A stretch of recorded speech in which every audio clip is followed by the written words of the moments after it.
Udah pada lihat laporan terakhir dari Celios, data dibungkus seolah datanya ilmiah, tapi framingnya sebenarnya jelas, hanya mau bangun kemarahan. So let's stop straight, here's my take. Gue baca laporan Celios yang judulnya Republik Oligarki. Isinya tuh bilang 50 orang terkaya setara dengan 55 juta rakyat.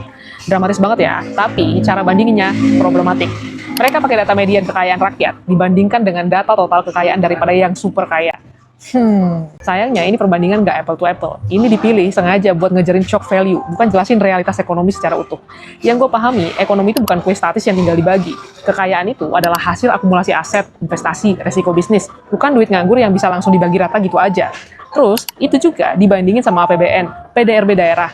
Ini sebenarnya konsepnya kayak mana ya? Karena kalau kita bicara, APBN itu flow tahunan, kekayaan itu stok akumulasi tahunan, bahkan puluhan tahun. Bandingin ini, ibaratnya kayak bandingin tabungan hidup lu sama gaji setahunnya orang lain. Ya, jadinya aneh kan ya? Karena apa? Sebenarnya tujuannya memang sengaja dibuat seperti itu, supaya kelihatan ketimpangannya. Bahaya nih yang kayak gini, karena framingnya itu dibangun di atas data. Sekarang kita bahas yang lain yang ada di dalam report itu juga. Nih, si Celios membandingkan perbandingan kekayaan orang yang naik 13 miliar per harinya, sedangkan buruh cuma 2.000 katanya. Ini kalau kita ngomong kenaikan kekayaan itu kan dilihat daripada nilai aset ya, bukan dilihat daripada duit yang masuk ke rekening tiap hari. Contoh nih, kayak saham, dihitung sama mereka itu pas naiknya doang. Pas lagi boncos, itu nggak disorot sama mereka di dalam reportnya. Framingnya kan kelihatannya ganteng, tapi misleading. Lanjut lagi tentang apa yang mereka tulis di dalam reportnya. Masalah 58% kekayaan itu daripada sektor ekstraktif. Tapi yang diangkat sama mereka cuma sisi eksploitasinya. Padahal sektor ini juga nyumbang ekspor, nyerap tenaga kerja, sumber pajak negara juga. Jadi kalau menurut gue nih, apa yang kalau diambil cuma negatifnya doang ya pasti bakal kelihatan jahat doang. Dan yang selalu mereka kerjakan itu selalu lempar narasi sekalipun dibalut metodologi ilmiah di sekitaran event atau momen tertentu. Contohnya kalau yang ini nih, menjelang hari buruh. Ketimpangan dijadikan bahan bakar emosi bukan buat solusi tapi buat mobilisasi. In my opinion, ini bukan sekedar riset. Ini namanya framing politik, bahkan bisa dikatakan propaganda.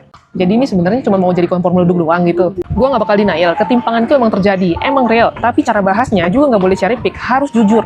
Kalau cuma oversimplify narasi ekonomi, oligarki versus rakyat, itu bahaya. Ekonomi itu simpel tapi kompleks. Tapi kalau nyulut emosi massa, itu jauh lebih gampang. Jadi kalau misalnya daripada lu ada yang ngelihat data-data kayak gini dekat-dekat event, coba pikir dan telaah. Ini beneran ngajak kita mikir untuk evaluasi dan cari solusi, atau cuma sekedar ngajak kita marah? Karena data emang sengaja dijadikan bensin, emosi dijadikan mesin. Ujung-ujungnya cuma jadi alat daripada mereka.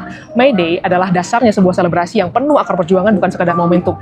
Jadi kalau mau turun ke jalan silahkan, selama tujuannya jelas. Jangan sampai selebrasi yang penuh perjuangan itu dinodai dengan tunggangan kepentingan. Silahkan kalau mau bikin aksi damai, yang penting jangan anarkis. Cari solusi bukan sekedar pelampiasan. Apalagi pemerintah mau memfasilitasi daripada aksi damai tersebut. Dan balik lagi ngomongin datanya cendol 5 ons. Data boleh terlihat akademik, tapi kalau ujungnya diproses parsial untuk jadi bahan bakar demo, itu bukan edukasi, tapi agitasi.